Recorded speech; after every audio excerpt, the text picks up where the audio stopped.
साथियों नमस्कार। जय कुमार पॉलिटी के इस मंच पर आप सभी का स्वागत है। साथियों, नीतीश कुमार के राजनीतिक करियर पर छोटी सी चर्चा करेंगे। नीतीश कुमार, जिन्हें बिहार की राजनीति में सुशासन बाबू के नाम से जाना जाता है, एक प्रमुख भारतीय राजनेता और बिहार के लंबे समय तक मुख्यमंत्री रहे हैं। उनका जन्म बिहार के बख्तियारपुर में हुआ 1951 में। उन्होंने बिहार कॉलेज ऑफ इंजीनियरिंग, जो कि अब एनआईटी पटना के नाम से जाना जाता है, वहां से इलेक्ट्रिकल इंजीनियरिंग में डिग्री प्राप्त की, यानी कि बीटेक किया।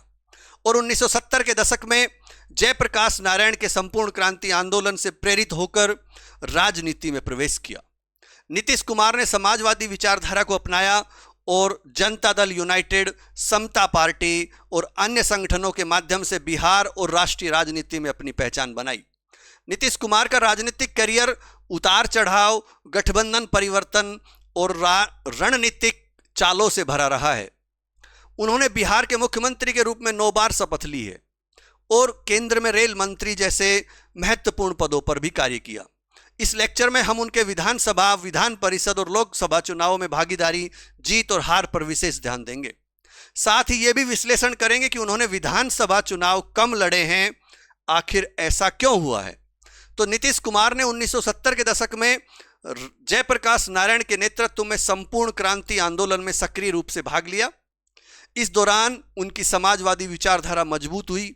उन्होंने भारतीय लोक दल के साथ अपनी राजनीतिक यात्रा की शुरुआत की और 1977 में पहली बार विधानसभा का चुनाव लड़ा, जो कि हरनौत विधानसभा नालंदा जिले में है, वहां से उन्होंने चुनाव लड़ा।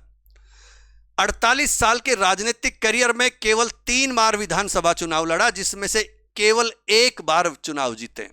आश्चर्य की बात है, 9 बार जो व्यक्ति मुख्यमंत्री बन चुका है, वो केवल 1 बार विधानसभा का चुनाव जीत पाए हैं और 3 बार लड़ा है केवल, क्योंकि उन्होंने बाद में विधानसभा चुनाव लड़ने से ही परहेज किया। और अगर हम उनके इन चुनाव की बात करें, विधानसभा और बाकी चुनाव की बात करें, तो 1977 में हरनौत विधानसभा नालंदा जिले से उनकी पार्टी रही जनता पार्टी और परिणाम रही उनकी हार। नीतीश कुमार ने निर्दलीय उम्मीदवार भोला प्रसाद सिंह से ये हार गए और यह उनका पहला चुनाव था। और हार के बाद उन्होंने हिम्मत नहीं हारी और 1980 में हरनौत विधानसभा से दोबारा जनता पार्टी सेकुलर से चुनाव लड़ा, हार गए। इस बार वे निर्दलीय उम्मीदवार अरुण कुमार सिंह से हार गए।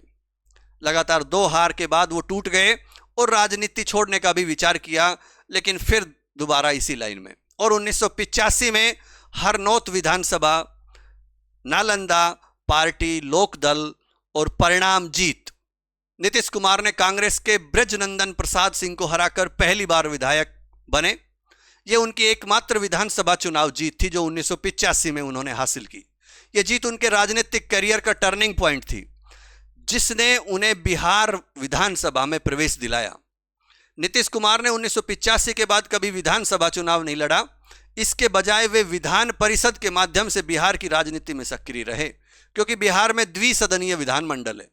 नीतीश कुमार ने 1985 के विधानसभा चुनाव के बाद, जीतने के बाद 1989 में लोकसभा के लिए चुने जाने पर विधानसभा से फिर इस्तीफा दे दिया। इसके बाद उन्होंने विधानसभा चुनाव लड़ने की बजाय बिहार विधान परिषद के माध्यम से अपनी राजनीतिक स्थिति बनाए रखी। विशेष रूप से 2005 में बिहार के मुख्यमंत्री बनने के बाद उन्होंने लोकसभा की सदस्यता छोड़ दी। जब तक वे लोकसभा के सदस्य ही रहे, फिर छोड़ दी और विधान परिषद के सदस्य चुने गए। उस सदन से चुनना आसान होता है और ज़्यादा लोगों से जुड़ाव नहीं करना पड़ता, या फिर कुछ और भी कारण है जो हम आगे चर्चा करेंगे। 2005 से अब तक की बात करें तो नीतीश कुमार लगातार बिहार विधान परिषद के सदस्य रहे। वे पिछले 20 वर्षों से विधान परिषद के माध्यम से ही निर्वाचित रहे हैं। और महत्वपूर्ण बात यह है कि नीतीश कुमार ने विधान परिषद को ही प्राथमिकता दी, क्योंकि विधानसभा चुनाव लड़ने में समय और संसाधनों की मांग अधिक होती है और उन्हें पूरे बिहार में अपनी पार्टी के लिए प्रचार करना पड़ता है। तो जदयू के प्रवक्ता के द्वारा ऐसी बात कही गई है कि नीतीश कुमार ने अपनी जिम्मेदारियों के कारण विधानसभा चुनाव से दूरी बनाए रखी। वास्तविकता क्या है वो जो भी है आप जानते हो या वो जानते हैं। बाकी उनका ऐसा कहना है कि उन्हें पूरे बिहार में प्रचार करना रहता है, पूरी पार्टी की जिम्मेदारी है। तो अगर अपनी विधानसभा सीट के लिए भी चुनाव लड़ेंगे तो वहां पर एक्स्ट्रा टाइम देना पड़ेगा, और अगर वहां से फिर हार जाते हैं तो फिर एक राजनीतिक छवि खराब होती है। और अगर लोकसभा चुनाव की बात करें तो नीतीश कुमार ने केंद्र की राजनीति में भी महत्वपूर्ण भूमिका निभाई है और 7 बार लोकसभा चुनाव लड़ा है, जिसमें से वे 6 बार जीते हैं और 1 बार हारे हैं। उनका लोकसभा करियर 1989 से 2004 तक रहा है।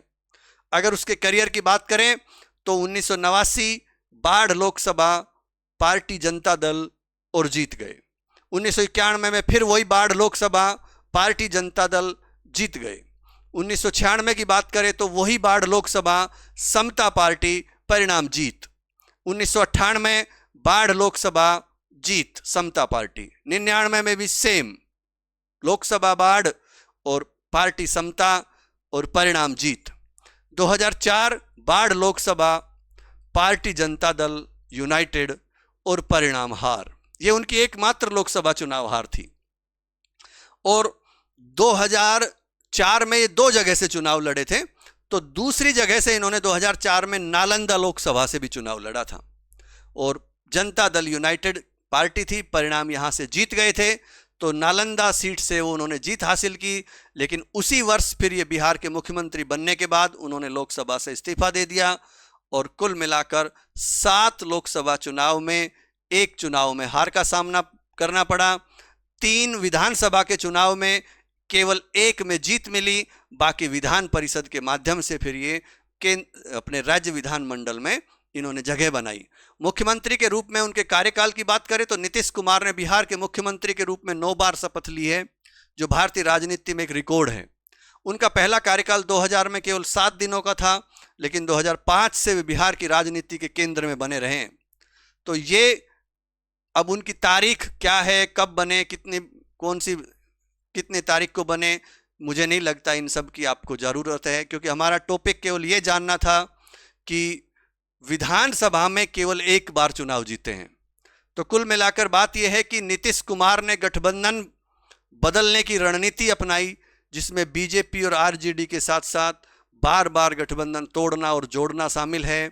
उनकी ये रणनीति उन्हें सत्ता में बनाए रखने में सफल रही है।